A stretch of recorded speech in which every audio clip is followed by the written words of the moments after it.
Hello students. आज हम लोग दिल्ली के सुल्तान मोहम्मद बिन तुगलक जो 1325 से 1351 ईस्वी तक दिल्ली का सुल्तान रहा, उसकी योजनाओं के बारे में बात करेंगे। दिल्ली सल्तनत का सुल्तान मोहम्मद बिन तुगलक इतिहासकारों के मध्य विवाद का एक विषय रहा है। इसके बारे में एक तरफ कुछ इतिहासकार उसे प्रतिभाशाली, ज्ञानी, अनुभवी और दूरदर्शक शासक मानते हैं। दूसरी तरफ कुछ इतिहासकार उसे पागल और विरोधी प्रवृत्ति का मिश्रण की उपाधियों से विभूषित करते हैं। उसके पक्ष और विपक्ष में इतिहासकारों की जो राय है वो दरअसल उसके कार्यों और उसकी योजनाओं पर आधारित है। उसने अपने शासन काल के 26 वर्षों में जो कार्य किए, जो योजनाएं उसने क्रियान्वित की, अधिकांश समकालीन इतिहासकार, लेखक उनके इन क्रियाकलापों की आलोचना करते हैं, परंतु आधुनिक इतिहासकारों की राय थोड़ी भिन्न है। आधुनिक काल के इतिहासकार मोहम्मद बिन तुगलक की योजनाओं की एक अलग प्रकार से व्याख्या भी करते हैं और यहाँ तक कि उसकी योजनाओं में दूरदर्शिता और उसकी सूझबूझ की सराहना भी करते हैं। मोहम्मद बिन तुगलक 1325 ईस्वी में पिता गियासुद्दीन तुगलक की मृत्यु के बाद मोहम्मद तुगलक शाह की उपाधि धारण किया और दिल्ली सल्तनत की गद्दी पर बैठा। लेखकों ने उसके गुणों की बहुत प्रशंसा की है। उसके युद्ध काल के ज्ञान, फारसी भाषा ज्ञान, लेखन शैली, दार्शनिक ज्ञान, तर्क शक्ति, गणित और विज्ञान में उसकी रुचि की इतिहासकारों ने प्रशंसा की है। इन सब गुणों से संपन्न होते हुए भी मोहम्मद बिन तुगलक इतिहास में असफल योजनाओं का महानायक और इस्लामिक जगत का विद्वान मूर्ख सुल्तान भी कहलाता है। अब हम बात करें उसकी योजनाओं पर। कौन सी योजनाएं थी जिसकी वजह से उसके बारे में ये इतिहासकार अपनी राय बनाते हैं। उसकी एक योजना थी दोआब में कर वृद्धि। दरअसल दोआब का मतलब है गंगा और जमुना के बीच के जो इलाके थे, कृषि की दृष्टि से काफी उपजाऊ भूमि थी, बहुत समृद्ध इलाका था। इस इलाके में उसने टैक्स बढ़ाने का, भूमि कर बढ़ाने का निर्णय लिया था। अब कितना था, इस पर इतिहासकारों में मतभेद है।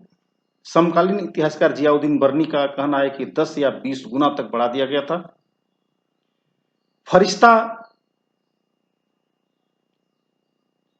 लिखता है कि 3 या 4 गुना की वृद्धि हुई थी। पर्सी ब्राउन जैसे लोग का मानना है कि साधारण वृद्धि की गई थी और आधुनिक विद्वान एल श्रीवास्तव का मानना है कि ये 5 से 10 गुना की वृद्धि हो गई थी। इसका कारण शायद ये था कि राज्यारोहण के बाद उसने धन का, अपने जनता को खुश करने के लिए, हम सब जानते हैं कि उसको कुछ लोग, कुछ इतिहासकार पितृहंता भी मानते हैं।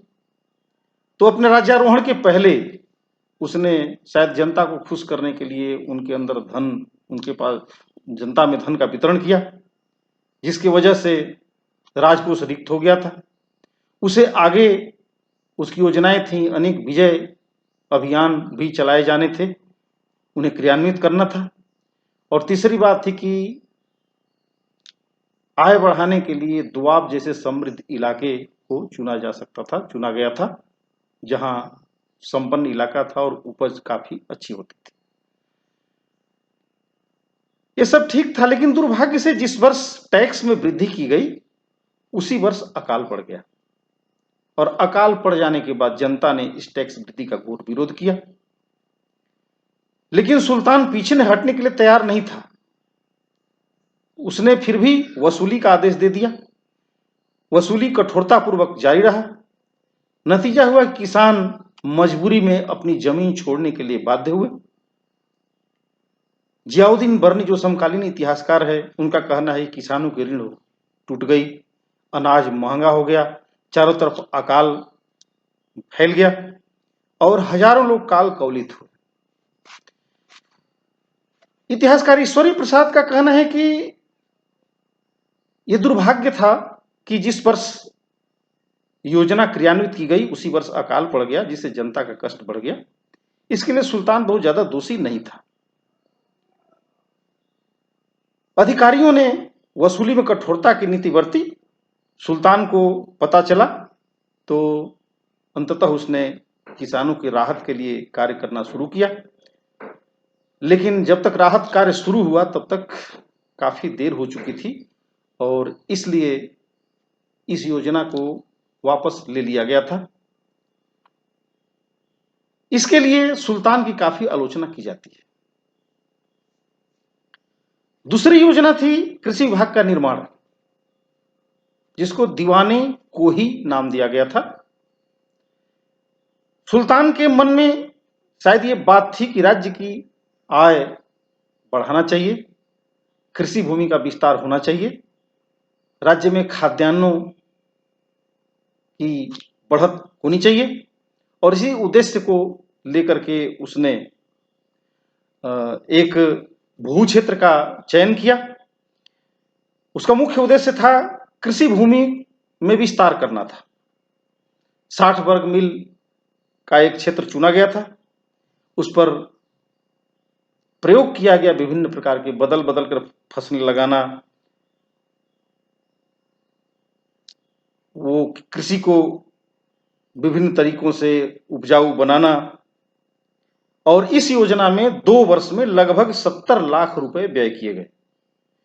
देखरेख के लिए अधिकारियों की नियुक्ति की गई, जिनका कार्य था यहाँ निरीक्षण करना और सरकार द्वारा स्थापित योजना को क्रियान्वित कराना। लेकिन ये योजना भी असफल हुई। सुल्तान ने जो सोचा था वो अपेक्षित लाभ नहीं मिला। इसके कई कारण थे। सुल्तान की आलोचना हुई इसके लिए भी, लेकिन दरअसल परिस्थितियां ऐसी थी, गलतियां हुई थी, भू क्षेत्र उपजाऊ नहीं था। इस संबंध में कोई पूर्व उदाहरण भी नहीं था जिससे इस संबंध में क्या करना है ये पता चले, और प्रैक्टिकल के लिए 3 वर्ष का समय कम था। थोड़ा और इंतजार किया जाना चाहिए था। इसमें जो धन लगाया गया था वो भ्रष्टाचार के कारण भी परेशानी आई। अधिकारियों ने बहुत सा धन हड़प लिया। किसानों को जो धन दिया गया उन्होंने उसका उपयोग अन्य कार्यों में कर लिया। नतीजा हुआ कि योजना का दम घुट गया और अंततः योजना को बंद करने का निर्णय लेना पड़ा। इसके लिए भी सुल्तान मोहम्मद बिन तुगलक की काफी आलोचना की जाती है। एक और काफी महत्वपूर्ण योजना जिसके चलते सबसे ज्यादा उसकी आलोचना की जाती है वो थी राजधानी परिवर्तन। सुल्तान ने निर्णय लिया कि राजधानी को दिल्ली से देवगिरी स्थानांतरित किया जाएगा। देवगिरी का नाम बदलकर दौलताबाद रखा गया और राजधानी को दिल्ली से दौलताबाद स्थानांतरित करने का निर्णय लिया। अब इसमें भी कुछ विवाद दिखाई देता है इतिहासकारों में। इब्न बतूता का कहना था कि संपूर्ण जनता को दिल्ली से दौलताबाद जाने का आदेश दिया गया। कुछ इतिहासकारों का मानना था कि संपूर्ण जनता नहीं बल्कि कुछ लोगों को दिया गया। हम बाद में उस पर चर्चा करेंगे, लेकिन सबसे पहले एक कारण समझें कि आखिर कारण क्या रहा होगा, क्यों राजधानी दिल्ली से दौलताबाद ले जाने का निर्णय लिया गया। जियाउद्दीन बर्नी का कहना है कि दौलताबाद सल्तनत के केंद्र में था और यहां से सल्तनत के सभी भागों पर नियंत्रण स्थापित करना आसान था। लेकिन ये बर्नी का भौगोलिक ज्ञान जो है उसकी कमजोरी बताता है। दरअसल अगर दिल्ली से दक्षिण के इलाकों पर नियंत्रण करना मुश्किल था, तो दूसरी तरफ ये भी कहा जा सकता है कि दौलताबाद से दिल्ली और उत्तर के इलाकों पर नियंत्रण करना भी मुश्किल था।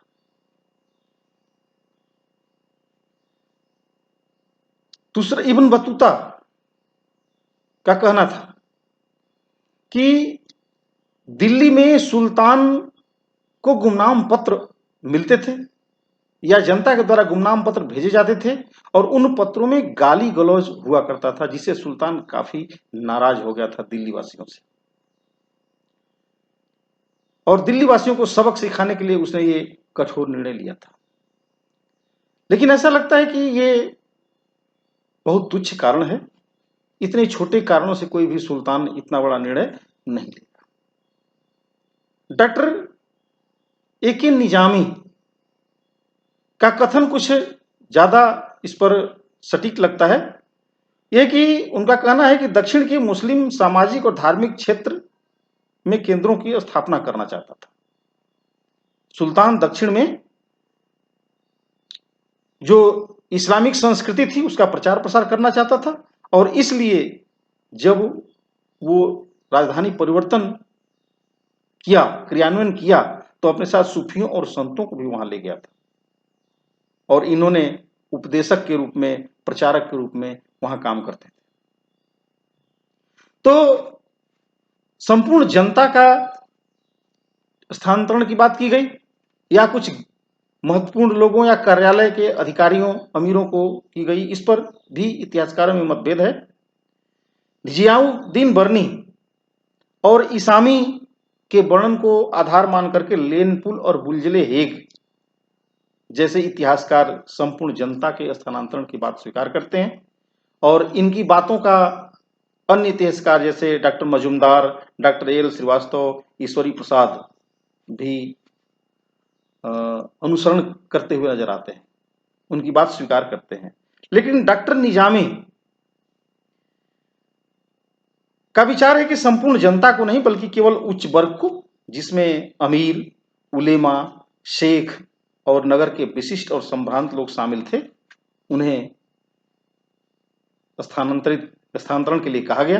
दिल्ली के जो कार्यालय थे उसमें काम करने वाले लोग थे, राजधानी थी, उनको दिल्ली से दौलताबाद स्थानांतरित करने का निर्णय लिया गया।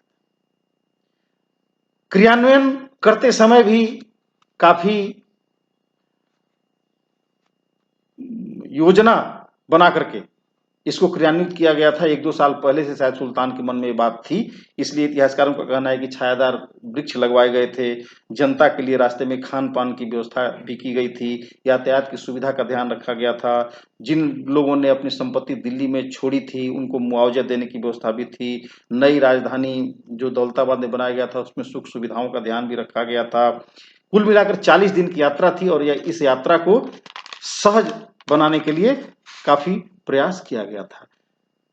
दिल्ली से दौलताबाद स्थानांतरित हो गई राजधानी, लेकिन यहां भी सुल्तान को महसूस हुआ कि लोग सुकून महसूस नहीं कर रहे हैं।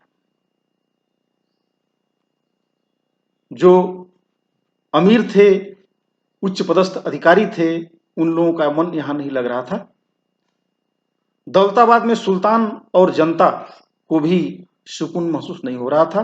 देवगिरी की जलवायु उन्हें पसंद नहीं आ रहा था और साथ साथ सबसे बड़ी बात यह थी कि साम्राज्य के उत्तरी भागों की प्रशासनिक व्यवस्था भी बिगड़ने लगी थी। उसकी सूचनाएं सुल्तान को मिलने लगी थी। उत्तर पश्चिमी सीमा जो है असुरक्षित होता जा रहा था। मुल्तान के गवर्नर का विद्रोह भी हुआ था, बहराम का विद्रोह भी हुआ था, जो मुल्तान का गवर्नर था। मंगोलों के आक्रमण की सुगबुगाहट भी बढ़ने लगी थी और इन सभी को ध्यान में रखते हुए 1337 में पुनः दिल्ली वापसी का निर्णय लिया गया। अब इतिहासकारों ने इसकी काफी आलोचना की थी कि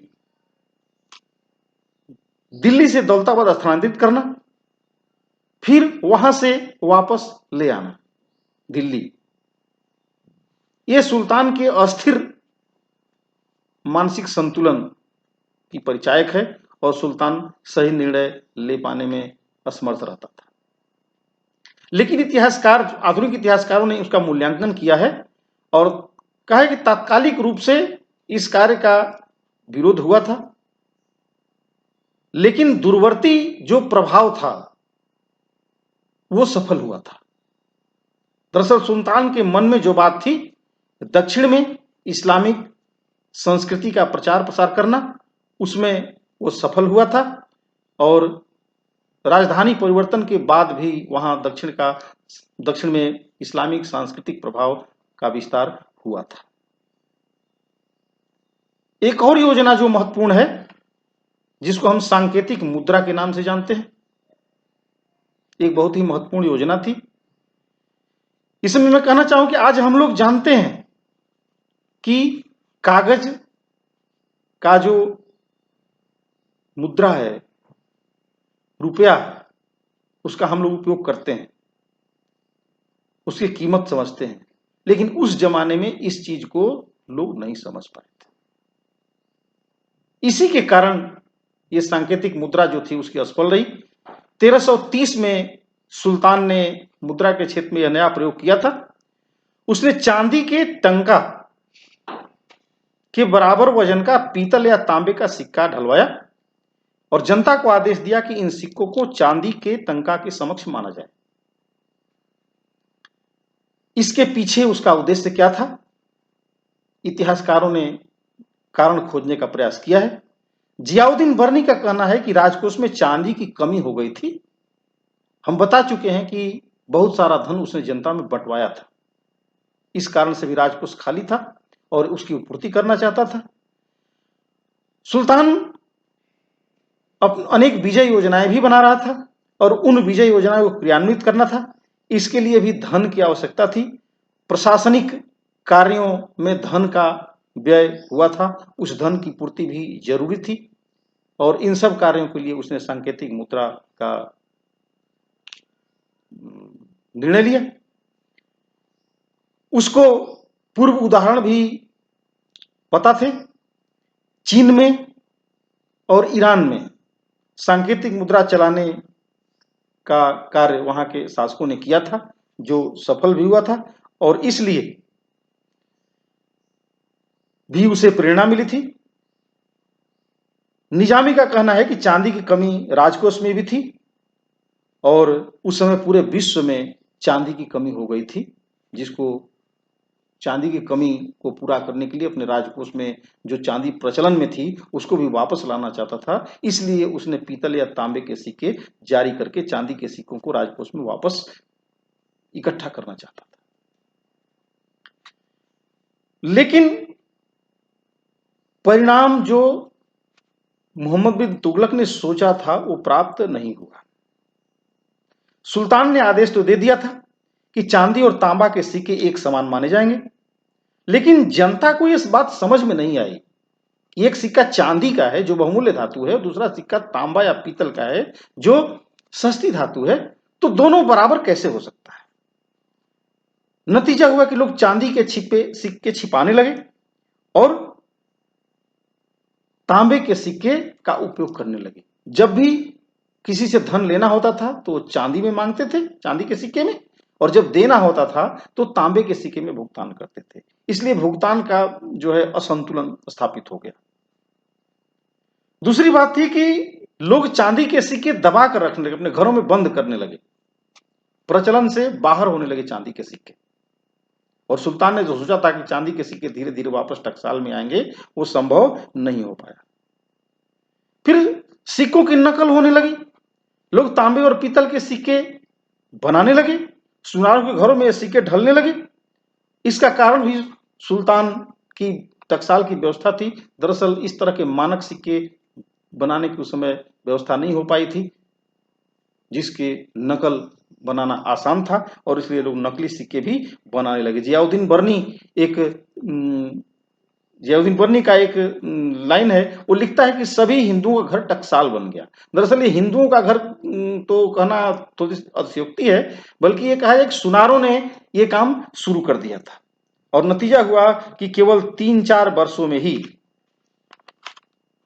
भारी अव्यवस्था फैल गई, और अंततः इस आदेश को वापस ले लिया गया। सुल्तान ने आदेश दिया कि तांबे का सिक्का अब नहीं चलेगा, लोग टकसाल से उन सिक्कों को बदल करके चांदी के सिक्के प्राप्त कर सकते हैं, और सुल्तान ने जैसा सोचा था वैसा परिणाम प्राप्त नहीं हुआ। इससे राजकोष को भारी नुकसान हुआ। वैसे सुल्तान की योजना देखा जाए, उसका मूल्यांकन किया जाए तो काफी दूरदर्शी थी, परंतु समय से बहुत आगे थी। जनता इसको समझ पाने में असमर्थ थी। उस समय जनता का इतना ज्ञान नहीं था, और जनता की अज्ञानता कही जाएगी, जिसकी वजह से वो इस बात को नहीं समझ सकी कि चांदी और तांबा के सिक्के एक बराबर कैसे होते हैं। दूसरी बात है कि सिक्कों का नकल रोकने के लिए कोई प्रयास नहीं किया गया था। उनकी बनावट इतनी सरल थी कि आसानी से नकल किया जा सकता था, तो सुल्तान की ये योजना भी असफल हो। तो इस तरह से हम देखते हैं कि सुल्तान ने विभिन्न प्रशासकीय निर्णय लिए, विभिन्न योजनाओं को क्रियान्वित करने का प्रयास किया, और हम ये भी देखते हैं, चाहे वो दीवाने कोही हो, या टैक्स बढ़ाने का निर्णय हो, सांकेतिक मुद्रा हो, या राजधानी परिवर्तन हो, सुल्तान इन सब के पीछे एक निश्चित उद्देश्य लेकर चल रहा था, लेकिन उसका ये उद्देश्य सफल नहीं हुआ। इसमें परिस्थितियों को भी दोष दिया जा सकता है। उस समय का वातावरण जो था वैसा नहीं था कि जनता इसको समझ सके, या प्रकृति ने भी साथ नहीं दिया। जब टैक्स बढ़ाया गया तो उस समय प्रकृति ने धोखा दिया, दीवाने कोही का निर्माण किया तो जनता और अधिकारियों ने धोखा दिया, राजधानी परिवर्तन किया गया तो सुल्तान में सब्र का अभाव था। जनता के द्वारा जो अनिच्छा व्यक्त करी दक्षिण में रहने की, क्योंकि ऐसा इतिहासकारों का मानना है कि जो मुस्लिम आबादी दिल्ली से दौलताबाद गई थी, वो अपने को असुरक्षित महसूस कर रही थी, और सुल्तान के सामने लगातार ये दबाव बनाया जा रहा था कि वापस दिल्ली चले। सांकेतिक मुद्रा के मामले में भी ऐसा ही हुआ था, सुल्तान उसका ठीक से क्रियान्वयन नहीं करा पाया था। इसीलिए कुछ इतिहासकारों का कहना है कि सुल्तान सच्चे उद्देश्य से, सही उद्देश्य से ये काम शुरू किया था, इन प्रशासकीय योजनाओं को शुरू किया था, लेकिन उसमें शायद धैर्य का अभाव था। लंबे समय तक इंतजार नहीं कर सकता था। अगर लंबे समय तक इंतजार करता तो हो सकता है कि दीवाने कोही का योजना भी सफल होती, सांकेतिक मुद्रा भी शायद सफल होती, ठीक ढंग से क्रियान्वित किया गया तो सांकेतिक मुद्रा भी सफल होती, और उसी तरह से राजधानी परिवर्तन भी सही साबित होता। लेकिन सुल्तान कुछ प्राकृतिक कारण और कुछ सुल्तान के धैर्य के कारण, सुल्तान में धैर्य की कमी के कारण उसकी सारी योजनाएं जो थी असफल हो गई। धन्यवाद।